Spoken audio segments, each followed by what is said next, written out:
ಸ್ನೇಹಿತರೆ, ಮಾರ್ಚ್ ತಿಂಗಳದ ಪ್ರಮುಖವಾದಂತ ವಿಷಯಗಳ ಬಗ್ಗೆ ಚರ್ಚೆ ಮಾಡೋಣ. ಓಕೆ, 30 ಪ್ರಮುಖ ವಿಷಯಗಳು ಇರ್ತಾವ ನೋಡ್ರಿ ಮಾರ್ಚ್ ತಿಂಗಳಲ್ಲಿ ಆಗಿರುವಂತವು.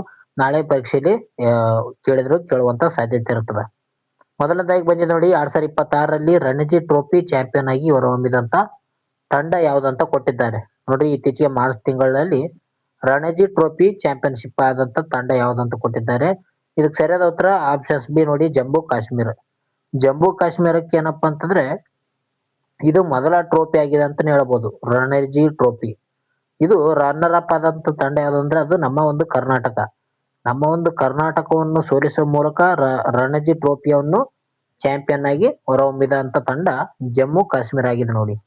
ಓಕೆ, ಮಾರ್ಚ್ 2026ರಲ್ಲಿ ನಡೆದಂತ ಫೈನಲ್ ಪಂದ್ಯದಲ್ಲಿ ಅತ್ಯುತ್ತಮ ಪ್ರದರ್ಶನ ನೀಡುವ ಮೂಲಕ ಜಮ್ಮು ಕಾಶ್ಮೀರ ತಂಡವು ಇತಿಹಾಸದಲ್ಲೇ ಮೊದಲ ಬಾರಿಗೆ ರಣಜಿ ಟ್ರೋಫಿಯನ್ನು ಪ್ರಶಸ್ತಿಯನ್ನು ಪಡೆದುಕೊಂಡಿದೆ ಅಂತ ಹೇಳ್ಬೋದು.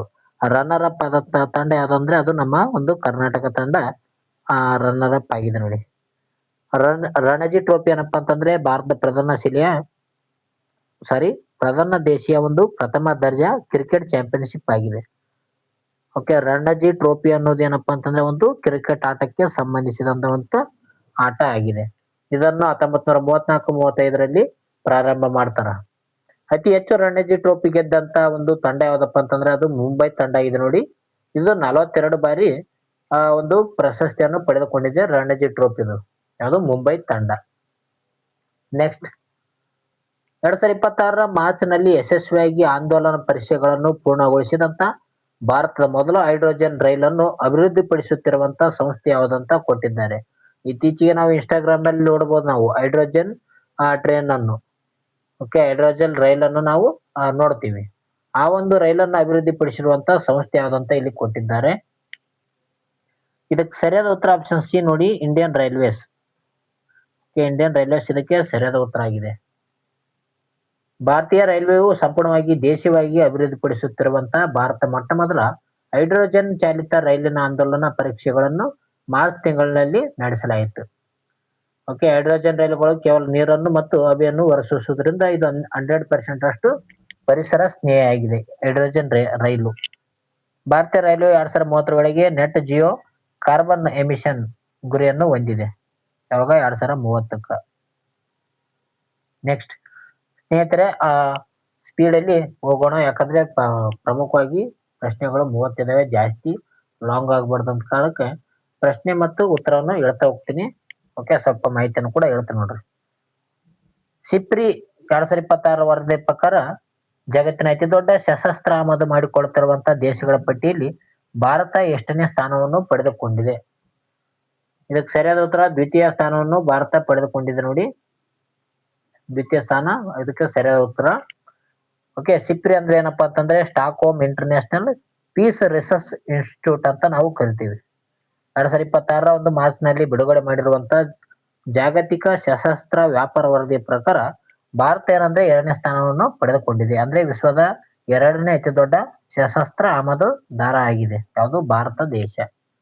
ಸಿಪ್ರಿ ಕೇಂದ್ರ ಕಚೇರಿಯಲ್ಲಿ ಕಂಡು ಬರ್ತದಂದ್ರೆ ಸ್ವಿಟ್ಜರ್ಲ್ಯಾಂಡ್ ನ ಒಂದು ಸ್ಟಾಕ್ ಹೋಮ್ ನಲ್ಲಿ ಕಂಡು ಬರ್ತದ.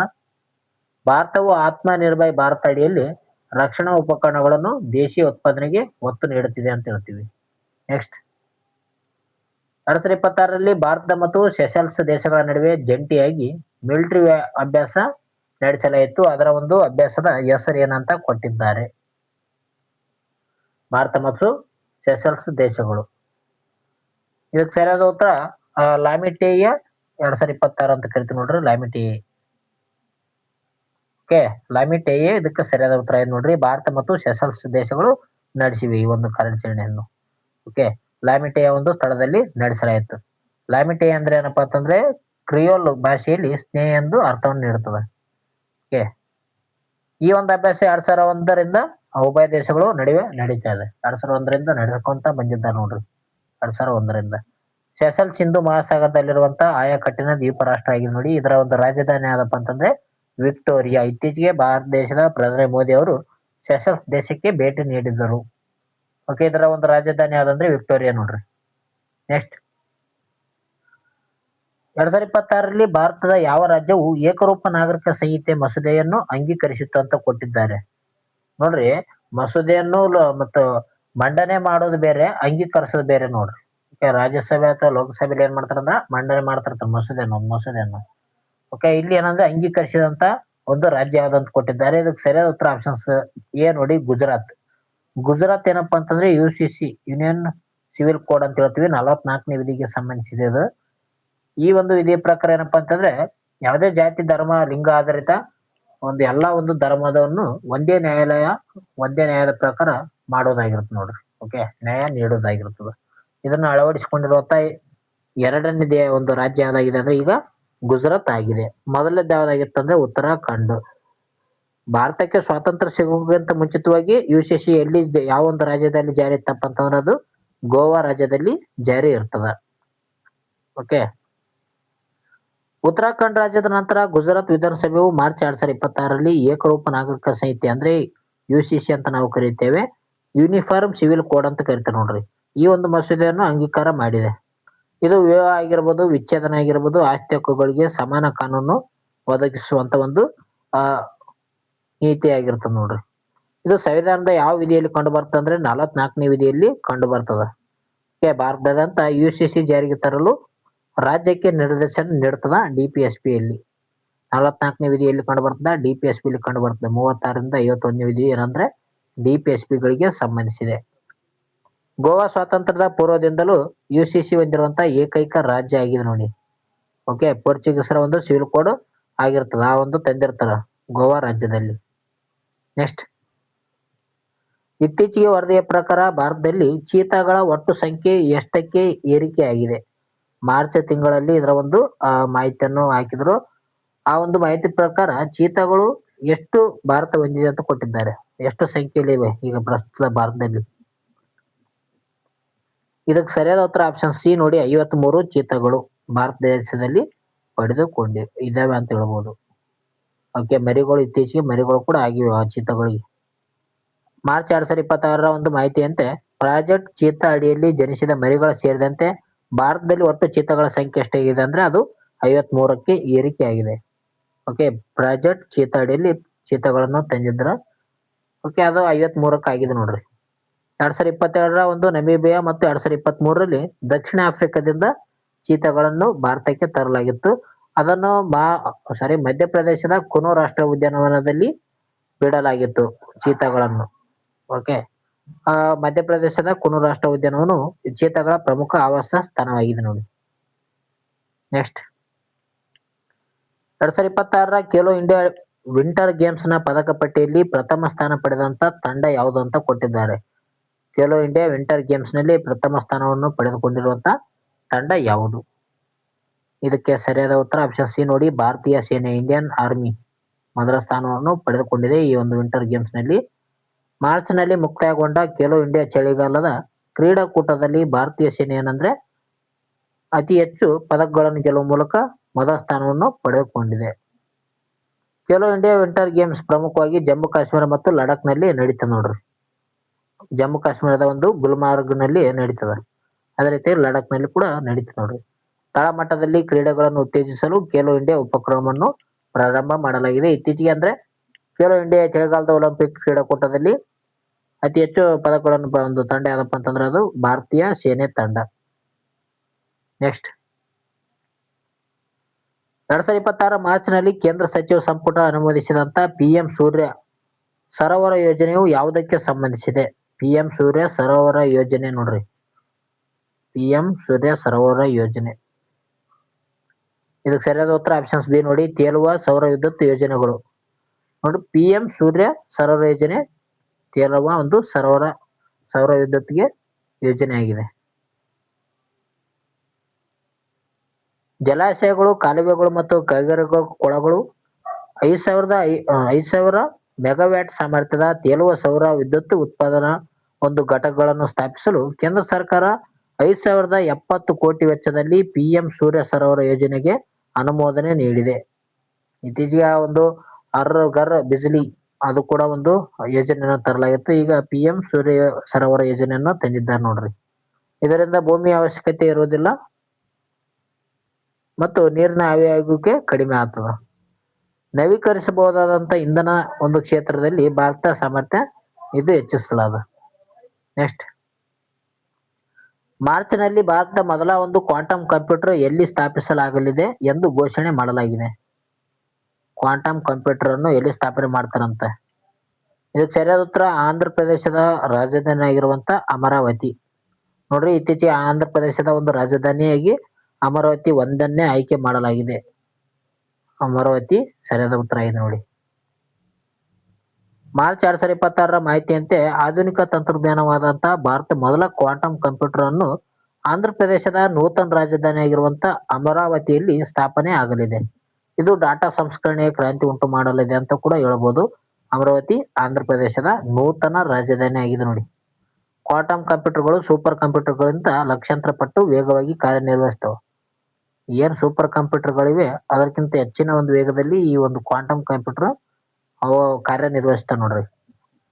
ಕ್ವಾಂಟಮ್ ಮಿಷಿನ್ ಏನಪ್ಪಾ ಅಂತಂದ್ರೆ ಭಾರತೀಯ ರಾಷ್ಟ್ರೀಯ ಕ್ವಾಂಟಮ್ ಮಿಷನ್ ಅಡಿಯಲ್ಲಿ ಕ್ವಾಂಟಮ್ ತಂತ್ರಜ್ಞಾನಕ್ಕೆ ಹೆಚ್ಚಿನ ಒತ್ತು ನೀಡುತ್ತಿದೆ.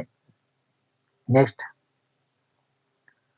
ಇಲ್ಲಿ ಬಂತು ನೋಡ್ರಿ ಸ್ನೇಹಿತರೆ, ಈಗ 2026ರ ಒಂದು ಮಾರ್ಚ್ನ ಒಂದು ಮಾಹಿತಿ ಅಂತೆ PM ಸೂರ್ಗರ್ ಮುಫ್ತ್ ಬಿಜಿಲಿ ಯೋಜನೆಯ ಅಡಿಯಲ್ಲಿ ಪ್ರತಿ ಕುಟುಂಬಗಳಿಗೆ ತಿಂಗಳಿಗೆ ಎಷ್ಟು ಯೂನಿಟ್ ಉಚಿತವಾಗಿ ವಿದ್ಯುತ್ತನ್ನು ಒದಗಿಸಲಾಗುತ್ತದೆ ಅಂತ ಕೊಟ್ಟಿದ್ದಾರೆ. ನಾವು ಈಗ ತಾನೇ ಸೂರ್ಯ ಉದ್ಯಾನವನ ಒಂದು ನೋಡಿದ್ವಲ್ಲ, ಅದೇ ರೀತಿಯಾಗಿ ಇದೇನು PM ಸೂರ್ಯ ಗರ್ ಮುಫ್ತ್ ಬಿಜಿಲಿ ಯೋಜನೆ ನೋಡ್ರಿ. ಯೋಜನೆ ಮೇಲೆ ಪ್ರಶ್ನೆ ಕೇಳುವಂತ ಸಾಧ್ಯತೆ ಇರ್ತದೆ. ಇದಕ್ಕೆ ಸರಿಯಾದ ಉತ್ತರ ಆಪ್ಷನ್ ಸಿ ನೋಡಿ, 300 ಮೆಗಾವ್ಯಾಟ್ 300 ಯೂನಿಟ್. ಆಪ್ಷನ್ ಸಿ ಇದಕ್ಕೆ ಸರಿಯಾದ ಉತ್ತರ ಇದೆ.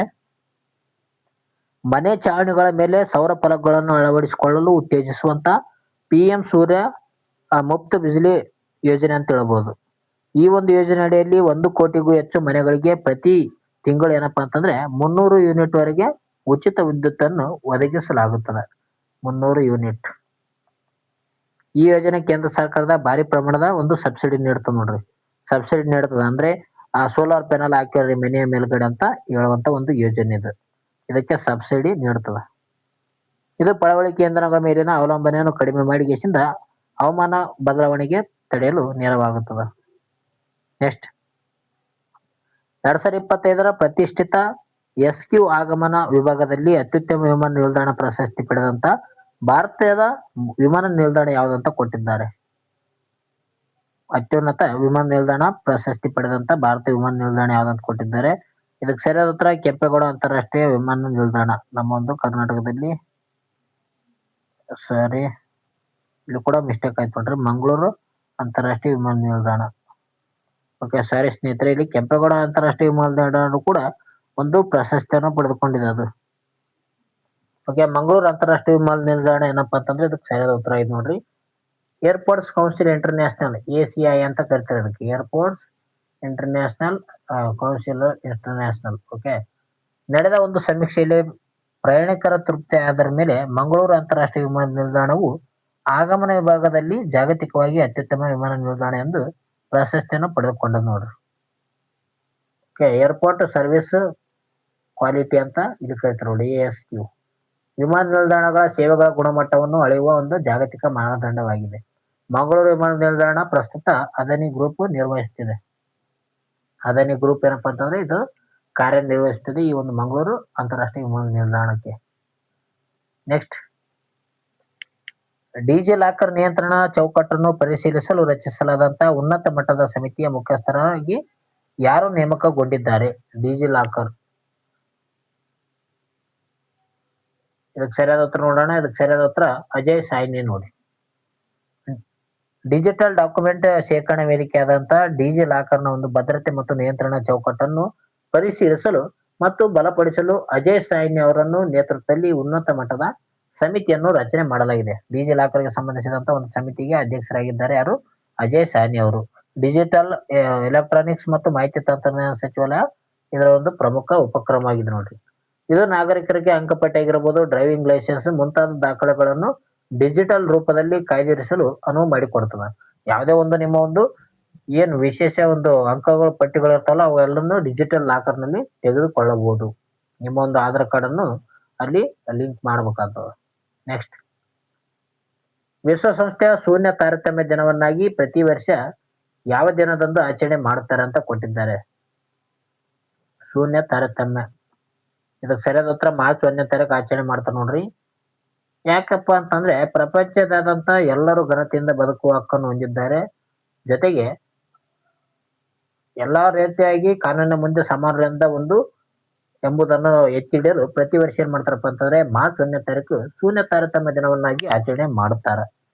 2026 ಶೂನ್ಯ ತಾರತಮ್ಯದ ಒಂದು ದಿನದ ಧ್ಯೇಯವಾಕ್ಯ ಏನಪ್ಪಾ ಅಂತಂದ್ರೆ ನಾವು ಒಟ್ಟಾಗಿ ನಿಲ್ಲುತ್ತೇವೆ, ವಿ ಸ್ಟ್ಯಾಂಡ್ ಟುಗೆದರ್ ಎಂಬುದು 2026 ಶೂನ್ಯ ತಾರತಮ್ಯದ ದಿನದ ಥೀಮ್ ಆಗಿರುತ್ತೆ ನೋಡ್ರಿ. ಈ ಒಂದು ದಿನವನ್ನು ಪ್ರಾಥಮಿಕವಾಗಿ UNAIDS ಸಂಸ್ಥೆಯು 2014ರಿಂದ ಪ್ರಾರಂಭ ಮಾಡಿದೆ. ನೆಕ್ಸ್ಟ್, ಮಾರ್ಚ್ 2026ರಲ್ಲಿ ಫೋರ್ಬ್ಸ್ ಬಿಲಿಯನೇರ್ ಪಟ್ಟಿಗೆ ಹೊಸದಾಗಿ ಸೇರಿದಂತ ಭಾರತ ಪ್ರಮುಖ ಎಡ್ಟೆಕ್ ಸಂಸ್ಥಾಪಕ ಯಾರು ಅಂತ ಕೊಟ್ಟಿದ್ದಾರೆ. ಇದಕ್ಕೆ ಸರಿಯಾದ ಉತ್ತರ ಅಲಕ್ ಪಾಂಡೆ ಅಂತ ನಾವು ಹೇಳ್ತೀವಿ. ಅಲಕ್ ಪಾಂಡೆ ಇದಕ್ಕೆ ಸರಿಯಾದ ಉತ್ತರ ನೋಡ್ರಿ. ಭಾರತದ ಜನಪ್ರಿಯ ಎಡ್ಟೆಕ್ ಸಂಸ್ಥೆ ಆಗಿರುವಂತ ಫಿಸಿಕ್ಸ್ ವಾಲಾದ ಸಂಸ್ಥಾಪಕ ಮತ್ತು ಸಿಇಒ ಆದಂತ ಅಲಕ್ ಪಾಂಡೆ ಅವರು 2026ರಲ್ಲಿ ಬಿಡುಗಡೆಯಾಗಿರುವಂತ ಜಾಗತಿಕ ಫೋರ್ಬ್ಸ್ ಬಿಲಿಯನೇರ್ ಪಟ್ಟಿಯಲ್ಲಿ ಹೊಸದಾಗಿ ಸೇರ್ಪಡೆಗೊಂಡಿದ್ದಾರೆ ಅಲಕ್ ಪಾಂಡೆ. ಫಿಸಿಕ್ಸ್ ವಾಲಾ ಕೈಗೆಟುಕುವ ದರದಲ್ಲಿ ಶಿಕ್ಷಣವನ್ನು ಬಳಸುವಂತ ಯಶಸ್ಸಿನ ಯೂನಿಕಾರ್ನ್ ಸ್ಟಾರ್ಟ್ಅಪ್ ಇದಾಗಿರ್ತದೆ. ಫೋರ್ಬ್ಸ್ ಅಮೆರಿಕದ ಪ್ರಸಿದ್ಧ ವ್ಯವಹಾರ ಕೂಡ ನಿಯತಕಾಲಿಕವಾಗಿರುತ್ತೆ ನೋಡ್ರಿ ಅದು. ನೆಕ್ಸ್ಟ್, ವಿಪತ್ತಿನಲ್ಲಿರುವಂತಹ ಹಡಗುಗಳಿಗೆ ನೆರವಾಗಲು ಮಾರ್ಚ್ 2026ರಲ್ಲಿ ಭಾರತ ಮೊದಲ ಒಂದು ಪೋರ್ಟ್ಸ್ ಆಫ್ ರಿಫ್ಯೂಜ್ ಅಂತ ಕರಿತೀವಿ. ಇದನ್ನು ಎಲ್ಲಿ ಕಾರ್ಯಾಚರಣೆಗೊಳಿಸಲಾಗಿದೆ? Port of ರಿಫ್ಯೂಜ್. ಇದಕ್ಕೆ ಸರಿಯಾದ ಉತ್ತರ ಅದನಿ ಪೋರ್ಟ್ಸ್ ನೋಡ್ರಿ. ಅಂದ್ರೆ ಭಾರತದ ಒಂದು ಯಾವುದೇ ಒಂದು ಹಡಗು ಏನಾದ್ರೂ ತೊಂದರೆಗೊಳಗಾದಂತ ಸಂದರ್ಭದಲ್ಲಿ ಈ ಒಂದು ಅದಾನಿ ಪೋರ್ಟ್ಸ್ ಒಂದು ಶಿಪ್ಗೆ ಅಲ್ಲಿ ಹೋಗ್ಬೋದಾಗಿದೆ ನೋಡ್ರಿ. ಕಡಲ ತುರ್ತು ಮೂಲ ಸೌಕರ್ಯಗಳನ್ನು ಬಲಪಡಿಸಲು ಆ ಒಂದು ನಿಟ್ಟಿನಲ್ಲಿ ಅದಾನಿ ಪೋರ್ಟ್ಸ್ ಮತ್ತು special economic zone limited Bharat ಮೊದಲ ಪೋರ್ಟ್ಸ್ ಆಫ್ ರಿಫ್ಯೂಜ್ ಅನ್ನು ಕಾರ್ಯಾಚರಣೆ ತಂದಿದೆ. ಯಾವ್ದಾದ್ರು ಒಂದು ಹಡಗು ತೊಂದರೆಗೊಳಗಾದಂತ ಸಂದರ್ಭದಲ್ಲಿ ತುರ್ತು ಆಶ್ರಯ ನೀಡುತ್ತದೆ. ಅದಕ್ಕೆ ಜೊತೆಗೆ ರಿಪೇರಿಯನ್ನು ಕೂಡ ಮಾಡ್ತದ ಈ ಒಂದು ಅದಾನಿ ಒಂದು ತಾಣದಲ್ಲಿ. ಇದು ಭಾರತದ 11,000 ಕಿಲೋಮೀಟರ್ ಕರಾವಳಿ ಉದ್ದಕ್ಕೂ ಕಡಲ ಸುರಕ್ಷತೆಯನ್ನು ಹೆಚ್ಚಿಸುವುದು ಇದರ ಒಂದು ಮಹತ್ವದ ಹೆಜ್ಜೆ ಆಗಿದೆ ಅಂತ ಹೇಳ್ಬೋದು ನೋಡ್ರಿ. ಓಕೆ, ಇದು ಭಾರತದ ಅತಿ ದೊಡ್ಡ ಖಾಸಗಿ ಬಂದರು ನಿರ್ವಾಹಕ ಸಂಸ್ಥೆ ಆಗಿದೆ ನೋಡ್ರಿ ಈ ಒಂದು ಅದಾನಿ ಪೋರ್ಟ್ಸ್. ನೆಕ್ಸ್ಟ್, ಉತ್ಪಾದನಾ ವಲಯ ಮತ್ತು ವಾಯುಯಾನ ಸುರಕ್ಷತೆಗಾಗಿ ಮಾರ್ಚ್ 2026ರಲ್ಲಿ ಭಾರತವು ಯಾವ ರಾಷ್ಟ್ರೀಯ ಒಕ್ಕೂಟದೊಂದಿಗೆ ಒಪ್ಪಂದಕ್ಕೆ ಸಹಿ ಹಾಕಿದೆ? ಇದಕ್ಕೆ ಸರಿಯಾದ ಉತ್ತರ EU ನೋಡ್ರಿ, ಯುರೋಪಿಯನ್ ಒಕ್ಕೂಟ ಅಂತ ಹೇಳ್ತೀವಿ, ಯುರೋಪಿಯನ್ ಯೂನಿಯನ್. ಕೈಗಾರಿಕಾ ವಾಯುಯಾನ ಉತ್ಪಾದನೆ ಮತ್ತು ಜಾಗತಿಕ ಸುರಕ್ಷತಾ ಮಾನದಂಡಗಳಿಗೆ ಅನುಗುಣವಾಗಿ ದ್ವಿಪಕ್ಷೀಯ ಸಹಕಾರವನ್ನು ಹೆಚ್ಚಿಸುವ ಉದ್ದೇಶದಿಂದ ಭಾರತ ಏನ್ ಮಾಡಿದೆ ಅಂದ್ರೆ ಇತ್ತೀಚೆಗೆ ಯುರೋಪಿಯನ್ ಒಕ್ಕೂಟ ಜೊತೆ ಪ್ರಮುಖ ಒಪ್ಪಂದಕ್ಕೆ ಸಹಿ ಹಾಕಿದೆ. ಇದು ಭಾರತದ ಮೇಕ್ ಇನ್ ಇಂಡಿಯಾ ಅಡಿಯಲ್ಲಿ ವಿಮಾನ ಉತ್ಪಾದನೆಗೆ ವೇಗ ನೀಡಲಿದೆ ನೋಡಿ. EU27 ಯುರೋಪಿಯನ್ ರಾಷ್ಟ್ರಗಳ ಆರ್ಥಿಕ ಮತ್ತು ರಾಜಕೀಯ ಒಕ್ಕೂಟವಾಗಿ ಇದೆ ಅಂತ ಹೇಳ್ಬೋದು. ಓಕೆ, ಯುರೋಪಿಯನ್ ಏನಪ್ಪಾ ಅಂತಂದ್ರೆ 27 ಯುರೋಪಿಯನ್ ರಾಷ್ಟ್ರಗಳು ಕಂಡು ಬರ್ತಾವೆ ಈ ಒಂದು ಯುರೋಪ್ನಲ್ಲಿ. ಇದರ ಒಂದು ಪ್ರಮುಖ ಕೇಂದ್ರ ಕಚೇರಿ ಬ್ರಸೆಲ್ಸ್ ನಲ್ಲಿ ಕಂಡು ಬರ್ತ ನೋಡ್ರಿ. ನೆಕ್ಸ್ಟ್ ಬಂದು ನೋಡ್ರಿ, ಪ್ರಮುಖವಾಗಿ ಇದು ಕೂಡ ನ್ಯೂಸ್ ಅಲ್ಲಿ ಇತ್ತು ಮಾರ್ಚ್ ನಲ್ಲಿ. ಜಲ್ ಜೀವನ್ ಮಿಷನ್ 2.0 ಅಡಿಯಲ್ಲಿ ಸುಧಾರಣೆಗಳಿಗಾಗಿ ಒಪ್ಪಂದಕ್ಕೆ ಸಹಿ ಹಾಕಿದಂತ ಭಾರತದ 12ನೇ ರಾಜ್ಯ ಯಾವ್ದಂತ ಕೊಟ್ಟಿದ್ದಾರೆ. ಜಲ್ ಜೀವನ್ ಮಿಷನ್ 2.0 ಇದು 12ನೇ ರಾಜ್ಯ ಯಾವ್ದಂತ ಕೊಟ್ಟಿದ್ದಾರೆ. ಇದಕ್ಕೆ ಸರಿಯಾದ ಉತ್ತರ ಮೇಘಾಲಯ ರಾಜ್ಯ. ಅದಕ್ಕೆ ಸರಿಯಾದ ಉತ್ತರ ಏನ್ ನೋಡ್ರಿ ಸ್ನೇಹಿತರೆ, ಗ್ರಾಮೀಣ ನೀರು ಸರಬರಾಜು ಸುಸ್ಥಿರವಾಗಿ ನಿರ್ವಹಿಸಲು ಜಲ್ ಜೀವನ್ ಮಿಷನ್ 2.0 ಅಡಿಯಲ್ಲಿ ಆರಂಭಿಸಲಾದಂತ ಸುಧಾರಣೆಗಳ ಒಪ್ಪಂದಕ್ಕೆ ಸಹಿ ಹಾಕಿದಂತ ಈಶಾನ್ಯದ ಒಂದು ಪ್ರಮುಖ ರಾಜ್ಯವಾಗಿ ಮೇಘಾಲಯ ಹೊರಹೊಮ್ಮಿದೆ. ಜೊತೆಗೆ 12ನೇ ರಾಜ್ಯ ಕೂಡ ಆಗಿದೆ ನೋಡಿ. ಇದು 12ನೇ ರಾಜ್ಯ ಆಗಿದೆ ನೋಡ್ರಿ ಮೇಘಾಲಯ. ಜಲ್ ಜೀವನ್ ಮಿಷನ್ 2.0ಗೆ ಸಹಿ ಹಾಕಿದ. ಜಲ್ ಜೀವನ್ ಮಿಷನ್ 2019ರಲ್ಲಿ ಹರ್ ಘರ್ ಜಲ್ ಒದಗಿಸುವ ಉದ್ದೇಶದಿಂದ ಪ್ರಾರಂಭ ಮಾಡ್ತಾರೆ. ಅಂದ್ರೆ ಪ್ರತಿ ಮನೆಗೂ ಕೂಡ ನಲ್ಲಿ ನೀರು. ಇದು ಯಾವಾಗ ಪ್ರಾರಂಭ ಆಗಿದೆ? 2019ರಲ್ಲಿ ಪ್ರಾರಂಭ ಆಗ್ತದೆ ನೋಡ್ರಿ.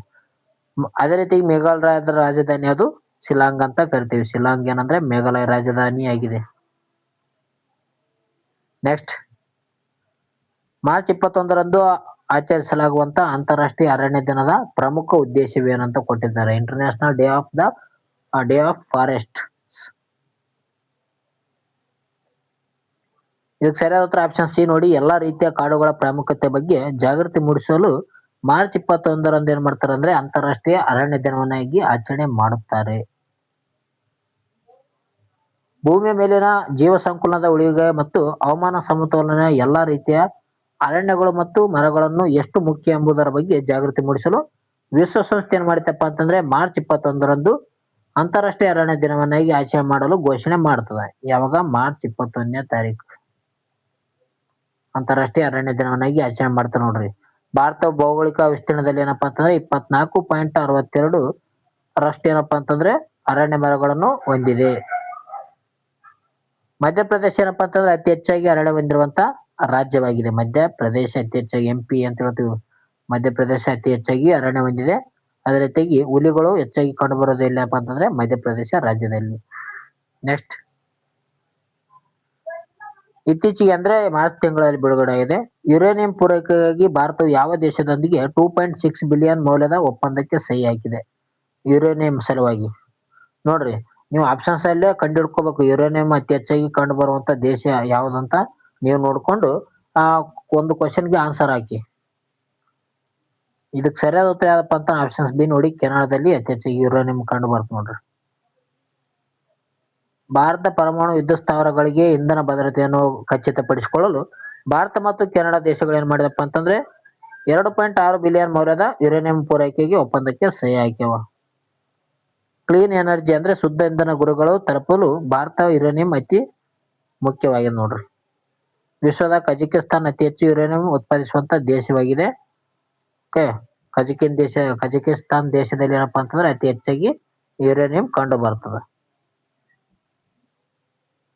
ನೆಕ್ಸ್ಟ್, 2026 ಮಾರ್ಚ್ನಲ್ಲಿ ಭಾರತೀಯ ರಿಸರ್ವ್ ಬ್ಯಾಂಕ್ ತನ್ನ ಬಜೆಟ್ ಅನ್ನು ಅನುಮೋದಿಸುವ ಜೊತೆಗೆ ಪ್ರಾರಂಭಿಸಿದಂತ ಹೊಸ ಉಪಕ್ರಮ ಯಾವುದು?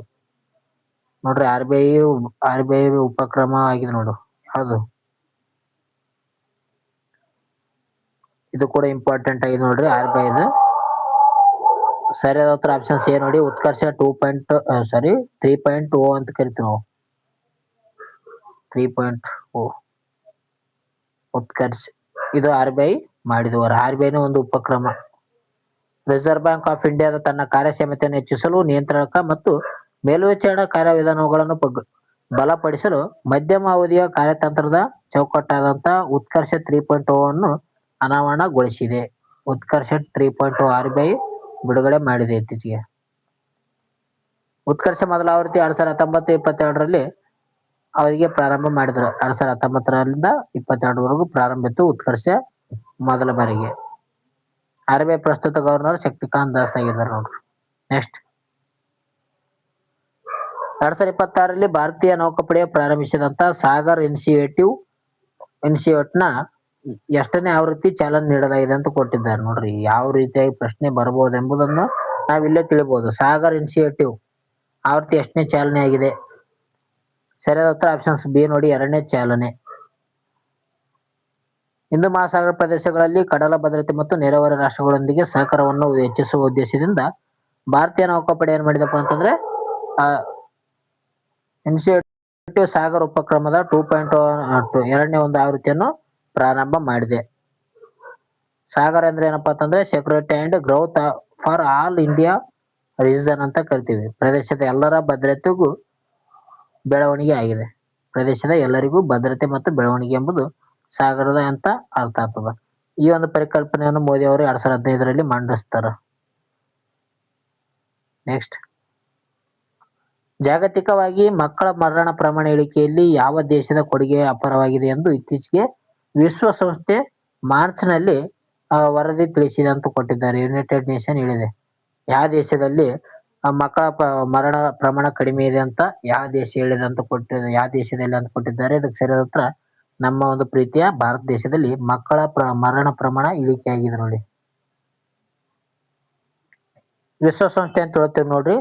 ಇದು ಇತ್ತೀಚಿನ ವರದಿ ಪ್ರಕಾರ ಜಗತ್ತಿನಾದ್ಯಂತ 5 ವರ್ಷದೊಳಗಿನ ಮಕ್ಕಳ ಮರಣ ಪ್ರಮಾಣದ ಐತಿಹಾಸಿಕ ಇಳಿಕೆ ಆಗಿದೆ ಅಂತ ಹೇಳಿದೆ. ಈ ಒಂದು ಸಾಧನೆಯಲ್ಲಿ ಭಾರತ ಆರೋಗ್ಯ ಕಾರ್ಯಕ್ರಮಗಳು ಮತ್ತು ಲಸಿಕೆ ಅಭಿಯಾನಗಳು ಅತ್ಯಂತ ಪ್ರಮುಖ ಪಾತ್ರ ವಹಿಸಿದೆ ಎಂದು ಶ್ಲಾಘಿಸಿದೆ ಅಂತ ಹೇಳಬಹುದು ನಾವು. ವಿಶ್ವಸಂಸ್ಥೆ ಈ ಒಂದು ವರದಿಯನ್ನು ನೀಡಿದೆ. ಮಿಷನ್ ಇಂದ್ರಧನುಷ್ ಅಂತ ಹೇಳ್ತೀವಿ ನಾವು. ಮಕ್ಕಳ ರಕ್ಷಣೆಯಲ್ಲಿ ಭಾರತ ಮಹತ್ವದ ಯೋಜನೆ ಆಗಿದೆ. ಓಕೆ, ಲಸಿಕೆ ನೀಡುವುದು ಮಿಷನ್ ಇಂದ್ರಧನುಷ್ ಯಾವುದಕ್ಕೆ ಸಂಬಂಧಿಸಿದೆ? ಮಕ್ಕಳಿಗೆ ಸಂಬಂಧಿಸಿದೆ. ಮಕ್ಕಳಿಗೆ ಲಸಿಕೆ ನೀಡುವುದಾಗಿ ನೋಡಿ. SDGನ ಒಂದು 3ನೇ ಒಂದು ಗೋಲ್ ಇದಾಗಿರ್ತದೆ. ಓಕೆ, ಉತ್ತಮ ಆರೋಗ್ಯ ಮತ್ತು ಯೋಗಕ್ಷೇಮಕ್ಕೆ ಸಂಬಂಧಿಸಿದೆ. ಸುಸ್ಥಿರ ಅಭಿವೃದ್ಧಿ ಗುರಿ ಮೂರನೇದ್ದು ಯಾವ್ದಪ್ಪ ಅಂತಂದ್ರೆ ಉತ್ತಮ ಆರೋಗ್ಯ ಮತ್ತು ಯೋಗಕ್ಷೇಮ ಯಾವುದು SDG ಮೂರನೇ ಒಂದು ಗುರಿ ಆಗಿದೆ ನೋಡ್ರಿ. ನೆಕ್ಸ್ಟ್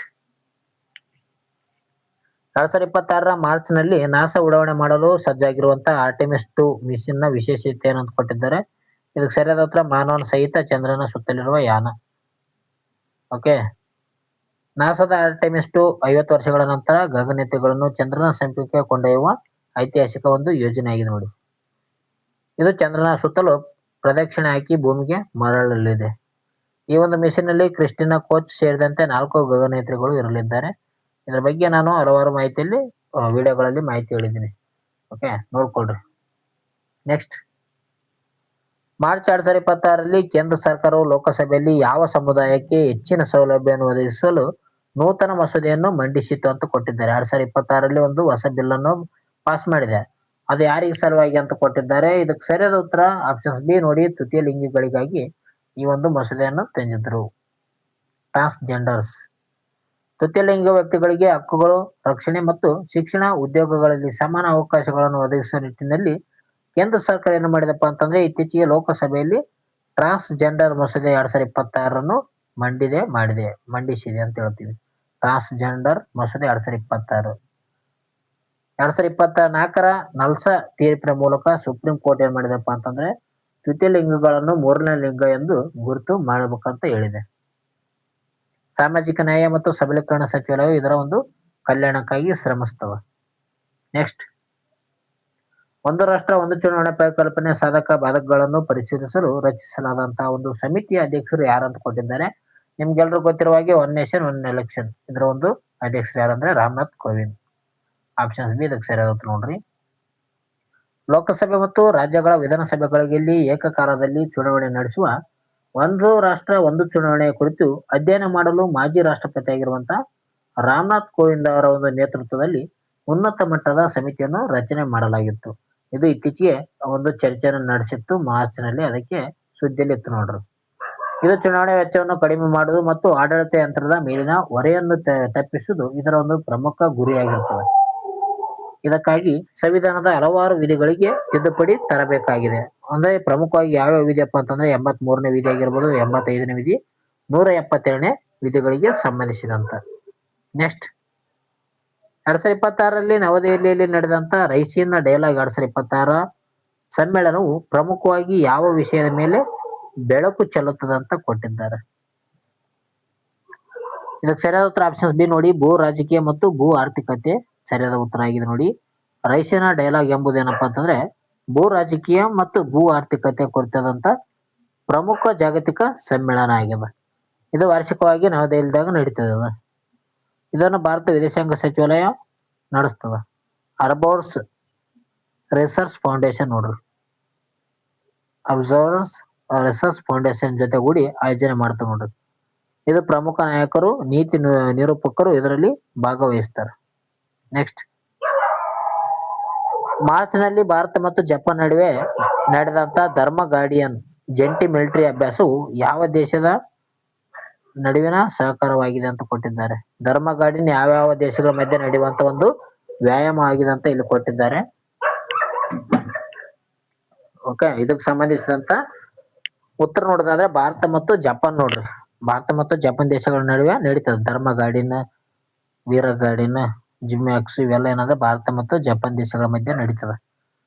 ಭಯೋತ್ಪಾದನೆ ನಿಗ್ರಹ ಮತ್ತು ಪರಿಸರ ಸಂರಕ್ಷಣೆ ಸಹಕಾರವನ್ನು ಹೆಚ್ಚಿಸುವ ಉದ್ದೇಶದಿಂದ ಭಾರತೀಯ ಸೇನೆ ಮತ್ತು ಜಪಾನ್ನ ಒಂದು ಗ್ರೌಂಡ್ ಸೆಲ್ಫ್ ಡಿಫೆನ್ಸ್ ಫೋರ್ಸ್ ನಡುವೆ ಧರ್ಮ ಗಾರ್ಡಿಯನ್ ವಾರ್ಷಿಕ ಜಂಟಿ ಮಿಲಿಟರಿ ಅಭ್ಯಾಸ ನಡೆಯುತ್ತದೆ. ಧರ್ಮ ಗಾರ್ಡಿಯನ್ ಯಾವ್ದಪ್ಪ ಅಂತಂದ್ರೆ ಭಾರತ ಮತ್ತು ಜಪಾನ್ ನೋಡ್ರಿ. ಭಾರತ ಮತ್ತು ಜಪಾನ್ ನಡುವೆ ನಡೆಯುವಂತ ಇತರೆ ಅಭ್ಯಾಸಗಳು ಯಾವಪ್ಪ ಅಂತಂದ್ರೆ ಅದು ಮಲಬಾರ್ ಅಂತ ಹೇಳ್ತೀವಿ. ಮಲಬಾರ್ ಈ ಒಂದು ನೌಕಾಪಡೆಯ ಒಂದು ಅಭ್ಯಾಸ ಆಗಿರ್ತದೆ. ಅದೇ ರೀತಿ ಜಿಮ್ಯಾಕ್ಸ್ ಅಂತ ಹೇಳ್ತೀವಿ. ಇನ್ನು ಶಿನ್ನು ಮೈತ್ರಿ ಬರ್ತ ನೋಡ್ರಿ. ಇದು ಶಿನ್ನು ಮೈತ್ರಿ ಏನಪ್ಪಾ ಅಂತಂದ್ರೆ ವಾಯುಪಡೆಗೆ ಸಂಬಂಧಿಸಿದೆ. ಓಕೆ, ಭಾರತೀಯ ಸೇನೆಗೆ ಯಾವ್ದು ಸಂಬಂಧಿಸಿದೆ? ಧರ್ಮ ಗಾರ್ಡಿಯನ್ ಸಂಬಂಧಿಸಿದೆ. ಇದಕ್ಕೆ ಸೇನೆಗೆ ಸಂಬಂಧಿಸಿದೆ. ಓಕೆ, ನೌಕಾಪಡೆಗೆ ಮಲಬಾರ್, ವಾಯುಪಡೆಗೆ ಶಿನ್ನು ಮೈತ್ರಿ ಅಂತ ಹೇಳ್ತೀವಿ. ಇನ್ನೊಂದು ಯಾವ್ದಂದ್ರೆ ಜಿಮ್ಯಾಕ್ಸ್ ಕೂಡ ಒಂದು ಪ್ರಮುಖವಾದಂತ ಒಂದು ವ್ಯಾಯಾಮ ಆಗ್ಯದ ಭಾರತ ಮತ್ತು ಜಪಾನ್ ನಡುವೆ. ನೆಕ್ಸ್ಟ್, ಪ್ರತಿ ವರ್ಷ ಮಾರ್ಚ್ 27ರಂದು ವಿಶ್ವ ಜಲ ದಿನವನ್ನು ಆಚರಿಸಲಾಗುತ್ತದೆ. ಇದರ ಒಂದು ಮುಖ್ಯ ಉದ್ದೇಶವೇನು? ನೋಡ್ರಿ, ಇಲ್ಲಿ ವಿಶ್ವ ಜಲ ದಿನ ಯಾವಾಗ ಆಚರಣೆ ಮಾಡ್ತಾರ ಅಂತ ನಾಳೆ ಕೇಳಿದ್ರೆ ಅದು ಮಾರ್ಚ್ 22 ಅಂತ ಗೊತ್ತಾಗುತ್ತೆ. ಅದರ ಮುಖ್ಯ ಉದ್ದೇಶ ಏನಂತ ಕೊಟ್ಟಿರ್ತಾರೆ, ಅಥವಾ ಥೀಮ್ ಏನಂತ ಕೂಡ ಕೇಳಬಹುದು. ಥೀಮ್ ಏನಂತ ಕೂಡ ಕೇಳ್ತಾರೆ ನೋಡ್ರಿ. ಈ ಒಂದು ಪ್ರಶ್ನೆ ಸರಿಯಾದ ಉತ್ತರ ಆಪ್ಷನ್ಸ್ ಬಿ ನೋಡಿ. ಸಿಹಿ ನೀರಿನ ಮಹತ್ವದ ಬಗ್ಗೆ ಜಾಗೃತಿ ಮೂಡಿಸುವುದು ಮತ್ತು ಜಲ ಸಂರಕ್ಷಣೆ ಬಗ್ಗೆ ಮಾಹಿತಿಯನ್ನು ನೀಡಿಸುವುದು ಇದರ ಒಂದು ಪ್ರಮುಖ ಉದ್ದೇಶ ಆಗ್ಯದ. ಸಿಹಿ ನೀರಿನ ಮೂಲಗಳ ಪ್ರಾಮುಖ್ಯತೆಯನ್ನು ಎತ್ತಿ ಹಿಡಿಯಲು ಮತ್ತು ಜಲ ಸಂಪನ್ಮೂಲಗಳ ಸುಸ್ಥಿರ ನಿರ್ವಹಣೆಗಾಗಿ ಪ್ರತಿ ವರ್ಷ ಏನ್ ಮಾಡ್ತಾರಪ್ಪ ಅಂತಂದ್ರೆ ಮಾರ್ಚ್ 27ನೇ ತಾರೀಕು ವಿಶ್ವ ಜಲ ದಿನವನ್ನಾಗಿ ಆಚರಣೆ ಮಾಡ್ತಾರ. ಓಕೆ, ವಿಶ್ವ ಜಲ ದಿನ ಯಾವಾಗ ಆಚರಣೆ ಮಾಡ್ತಾರಪ್ಪ ಅಂತಂದ್ರೆ ಮಾರ್ಚ್ 22ನೇ ತಾರೀಕು. ಇದು ಸುಸ್ಥಿರ ಅಭಿವೃದ್ಧಿ ಗುರಿಗಳಲ್ಲಿ 6ನೇ ಒಂದು ವಿಷಯ ಆಗಿದೆ ಅಂತ ಹೇಳ್ಬೋದು. SDG ಯಲ್ಲಿ ಎಷ್ಟನೇ ವಿಷಯ ಆಗಿದೆ? ಇದು 6ನೇ ಒಂದು ವಿಷಯ ಆಗಿದೆ. ಅಂದ್ರೆ ಪ್ರತಿಯೊಬ್ಬರಿಗೂ ಶುದ್ಧ ನೀರು ಮತ್ತು ನೈರ್ಮಲ್ಯವನ್ನು ಖಚಿತಪಡಿಸುವುದು ಗುರಿಯನ್ನು ಹೊಂದಿದೆ ಅಂತ ಹೇಳ್ಬೋದು. SDGದಾಗ ಸಸ್ಟೈನಬಲ್ ಡೆವಲಪ್ಮೆಂಟ್ ಗೋಲ್ಸ್ ನಲ್ಲಿ ಎಷ್ಟನೇ ಒಂದು ವಿಷಯ ಅಂದ್ರೆ 6ನೇ ವಿಷಯ ಆಗಿದೆ. ಓಕೆ, ಇಲ್ಲಿ ಕೂಡ ಪ್ರಮುಖವಾಗಿ ಇವುಗಳು ಸಾಲಾಗಿ ಕೇಳುವಂತ ಸಾಧ್ಯತೆ ಕೂಡ ಇರ್ತದೆ ನೋಡ್ರಿ SDG ಬಗ್ಗೆ. ಮಾರ್ಚ್ 22 ಏನ್ ಮಾಡ್ತೀವಿ? ವಿಶ್ವ ಜಲ ದಿನವನ್ನಾಗಿ ಆಚರಣೆ ಮಾಡ್ತೀವಿ. ಏಪ್ರಿಲ್ 22 ವಿಶ್ವ ಭೂ ದಿನವನ್ನಾಗಿ ಆಚರಣೆ ಮಾಡ್ತೀವಿ. ಅದೇ ರೀತಿಗೆ ಮೇ 22 ಜೀವ ವೈವಿಧ್ಯ ದಿನವನ್ನಾಗಿ ಆಚರಣೆ ಮಾಡ್ತೀವಿ ನೋಡ್ರಿ. ಓಕೆ, ಇವುಗಳನ್ನ ನಾವು ನೋಡಿರ್ಬೋದು. ಮಾರ್ಚ್ ತಿಂಗಳಲ್ಲಿ ಈಗ 22 ನಡೀತಾ ಇದೆ ವಿಡಿಯೋ, 22ನೇದು ಜಲ ದಿನ ಆಗಿದೆ. ಅದೇ ರೀತಿಯಾಗಿ ಏಪ್ರಿಲ್ ವಿಡಿಯೋ ನೋಡ್ರಿ, ಅಲ್ಲಿ ಭೂ ದಿನದ ಬಗ್ಗೆ ಮಾಹಿತಿಯನ್ನು ಹೇಳಿದ್ದೀನಿ.